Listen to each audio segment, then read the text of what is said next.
Alright boys, we're back with Dragon Ball Super Manga Chapter 81, and just before we get into the chapter, which was pretty darn good, first I want to talk about the panel yesterday for Dragon Ball Super Super Hero. The big news was that Goten and Trunks are finally grown up, and they are doing the fusion dance incorrectly, might I add you. So it's very possible that in this movie we're going to get fat Gotenks. And we got a little bit of extra footage, but nothing major really to talk about, like to make a bunch of videos on, with the exception of Android Bayteen, who is looking like a snack. Damn, she thick. So let's jump into the chapter review. The main thing here is that Granola gets his arms broken, and then he gets his eyes blown out, and then he gets blasted through the gut by Elec, who is just a total cold-blooded, merciless dude. I mean, it's very, very clear that he is the real evil in this arc, and I think eventually, just because of how evil he shows that he is, like, he will have to somehow also become the strongest and fight at the end, I believe. I mean, I really get that vibe. And I want to say that I think Toyotaro's drawings in this chapter are really dynamic. I mean, he really took the time to make these panels on a three-dimensional plane and really play around with the perspective art, and he did a phenomenal job in this chapter. Absolutely one of his best chapters. Now, Vegeta gives Goku his ki in order to fight Gas, because Granola's down and out for the count. Minaito's healing him, but Minaito's healing isn't that good. But Granola's not dead yet, so I guess he can come back somehow. There's no Senzu beans left. And Minaito certainly can't heal him to full strength, so unless he gets a wish to restore all of his stamina, I don't know if he's gonna fight anymore in this arc unless this arc gets like postponed and recontinued. Because right now, Vegeta, Granola, and Minaito are standing off against the Heaters with the exception of Gas. Goku and Gas are off fighting on some other planet, which I believe is going to be Vampa. I believe Goku is bringing Gas to Broly. But in any case, Vegeta just gave the rest of his power to Goku, so he can't really fight the Heaters, but he does know instantaneous movement, so it's very possible that right now, or in the next chapter, Vegeta grabs onto Granola and Minaito and teleports them to Earth. Maybe they collect the Earth Dragon Balls there, or eat some Senzus, or regenerate before the battle continues again. But I just thought it was weird that Vegeta would give Goku his ki, and I talked about a little bit about this in my previous video on the chapter, because Vegeta, with his new form, was so proud of himself for, you know, getting a new form, obtaining, like, god power that transformed him and all of this stuff, and kind of reverting back to his merciless Saiyan instincts, and now he's just giving his power to Goku, which is, like, very against his character. Yes, I know he did that in Dragon Ball Z several times, but, like, the old Vegeta would, you know, if he had to give his ki or he had to fuse with Goku, he always put up a fight. And now in Dragon Ball Super, he's just like, here, bro, like, take my energy. Personally, I don't really like this, because this is like this new soft Vegeta, and it's not the Vegeta that we fell in love with. This is the new kind of like family man, mentor Vegeta, who just acknowledges Goku has the best shot at winning, even though Vegeta, you know, he probably could transform. And in my personal opinion, I'm not a fan of this, but I know some people are. I know some people like this new Vegeta.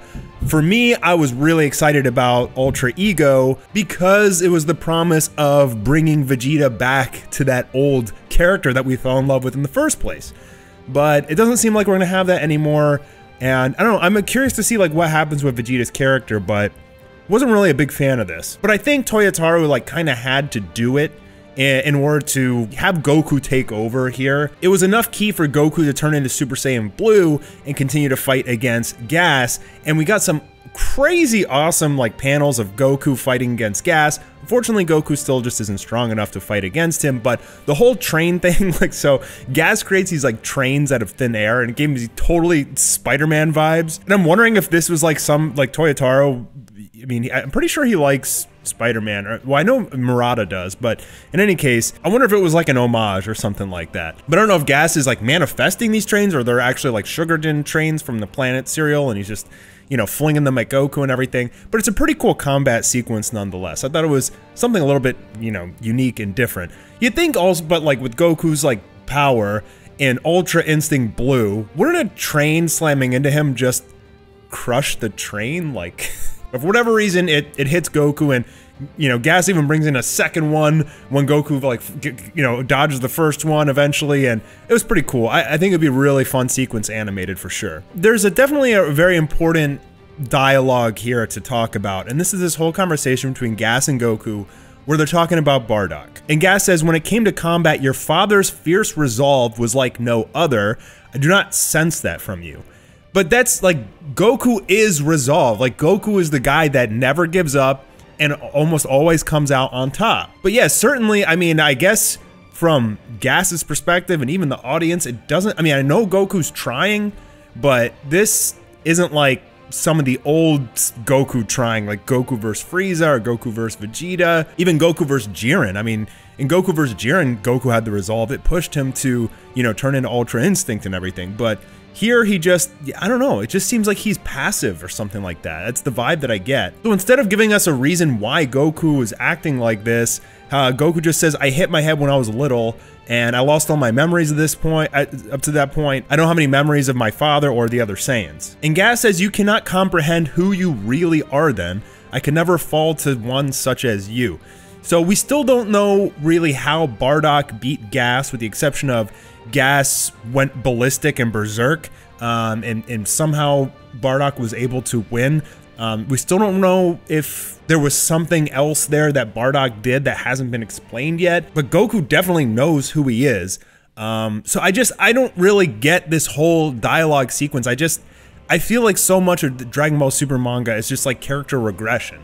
Like, we accomplished so many things throughout the series. Even at the end of Broly, Goku says, you know, my name is Kakarot for the first time. I feel like Goku is so plain here. Like, there's no depth. Gas is also plain. I mean, he just wished to be the strongest. At least Granola has, like, backstory, right? But Gas is just like, oh, I'm just some alien who wished to be the strongest. I was able to conquer my transformation, and I can do everything you can do, and better.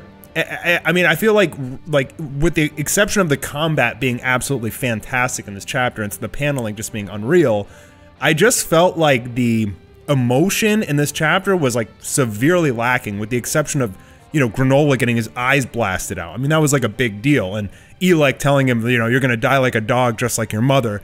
That was a big deal. Like, I feel more emotional connection to the way that Elec is represented than Gas and even Goku right now.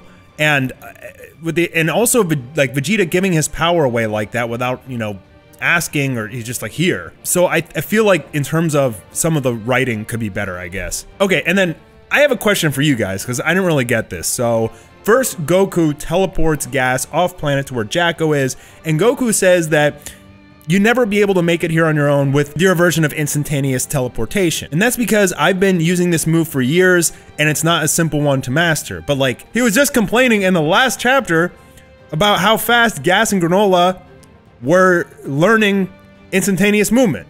So like, now he's saying you can't do it, but like last chapter he's like, oh my god, it took me so long to learn that, and these guys are so good at it already. So Goku baits him and says, can you really follow me wherever I go?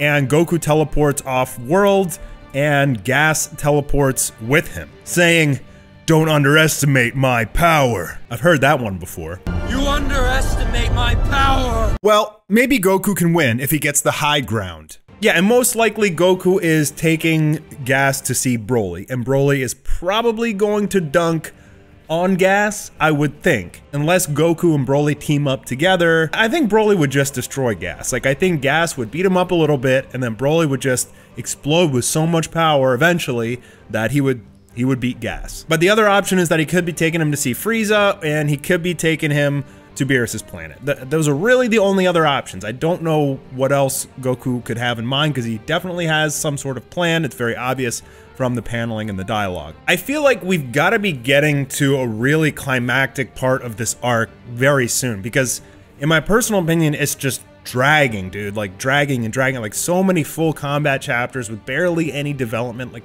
we get a development like once every 2 chapters or 3, and like, I feel like somebody actually has to die soon, because otherwise they're just gonna keep healing up to full, wishing for a new strongest, and then having, you know, 10 more chapters of combat before recycling it all over again. So I feel like something has to happen soon. Hopefully Broly will kill Gas, and then Goku will teleport back to Cereal and tell Elec that Gas is dead, and then maybe Elec wishes for himself to be the strongest, and then the real fight goes down. Does Granola finally get his revenge in the end? Most likely And I don't know if Granola might sacrifice himself to achieve that. But if he doesn't, I mean, he has been so jacked up, dude, in this arc. He's had his eyes blasted out, his arms broken, his knees shattered. Gee, I mean, I feel for the guy. I'm starting to like his character a little bit more, but any of these characters that just wish to be the strongest, it's just super bland. You know, like with Granola's backstory is fine, but I just wish he trained to get that strong.